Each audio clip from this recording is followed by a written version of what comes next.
The year 2025 has been, nothing short of a historic spectacle for gold. For months, the trajectory seemed locked in one direction, up. The price shattered record after record, decisively breaking the $4,000 per ounce barrier for the first time in history. It was a rally that captivated global markets, until it abruptly ended. On October 21st, the euphoria evaporated. Gold experienced its most severe single-day collapse in over a decade, a violent plunge of over 6% that wiped hundreds of dollars from its value in mere hours. This dramatic rise and fall forces three critical questions. What fundamental forces propelled this unprecedented ascent? What triggered the devastating crash? And most importantly, what lies ahead? The journey to $4,000 was not a simple spike, but a powerful, sustained climb fueled by a convergence of powerful structural factors. The first driver was the classic fear factor. In times of geopolitical uncertainty, capital seeks safety. 2025 provided ample reasons for alarm: escalating trade policies, widespread political instability, and persistent international conflicts. This environment cemented gold's role as the ultimate non-political, safe haven asset, drawing a constant stream of nervous capital. The second, and perhaps most significant engine, was the central bank buying frenzy. This wasn't speculative day trading, it was a strategic long-term shift in global reserve policy. Led by nations like China, Russia, and India, central banks embarked on a historic accumulation of gold. Their objective is clear: diversification away from the US dollar. This represents a fundamental de-dollarization trend, creating a massive and consistent floor of demand that is largely indifferent to short-term price fluctuations. These are what analysts call conviction buyers, and their presence has fundamentally altered the market structure. The third pillar was the macroeconomic backdrop.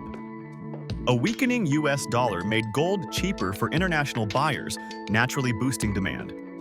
Simultaneously, the market began pricing in future interest rate cuts from the Federal Reserve. Since gold offers no yield, lower interest rates decrease the opportunity cost of holding it, making it more attractive. Even in the face of persistent inflation, gold reaffirmed its centuries-old role as a reliable store of value, attracting investors seeking protection from eroding purchasing power. The fourth and final component was pure, unbridled investment demand. Record-breaking inflows poured into gold-backed ETFs, while speculative positions on futures markets reached extremes. This created a powerful feedback loop. Rising prices attracted more investors, whose buying pushed prices even higher, fueling a parabolic move that was ultimately unsustainable. This perfect storm propelled gold to dizzying heights. But in financial markets, parabolic ascents often precede dramatic falls. The house of cards, built on a foundation of speculation, was vulnerable to a single gust of wind. That gust arrived on October 21st. The Great Gold Crash was triggered by a cascade of factors, with massive profit-taking at its core. After such an explosive rally, a vast number of traders were sitting on enormous, unrealized gains. The market became precariously overbought. The slightest shift in sentiment was enough to trigger a stampede for the exits, as investors rushed to lock in profits. This selling avalanche was intensified by a sudden rebound in the US dollar. A stronger dollar makes gold more expensive for foreign buyers, applying immediate downward pressure on its price. The selling was so rapid and violent that it likely triggered a cascade of automatic stop-loss orders, accelerating the plunge into a full-blown liquidation event. Compounding this, there were fleeting signs of easing geopolitical fears. Any temporary hint of de-escalation in global tensions can reduce the panicked flight to safety, removing a key pillar of support for the metal. The market, stretched to its absolute limit, was a coiled spring, and the release of pressure was as violent as it was inevitable. So where does this leave gold? Is the bull market dead, or was this a necessary correction within a larger trend? The consensus from major financial institutions suggests the latter. The long-term outlook remains strikingly bullish. The forecasts are bold. Goldman Sachs maintains a price target of $4,000 per ounce by mid-2026. JP Morgan echoes this, projecting a return to $4,000 by the second quarter of 2026. Bank of America presents an even more optimistic case, with a long-term target of $5,000 an ounce. Their confidence stems from a simple fact: the core drivers have not vanished.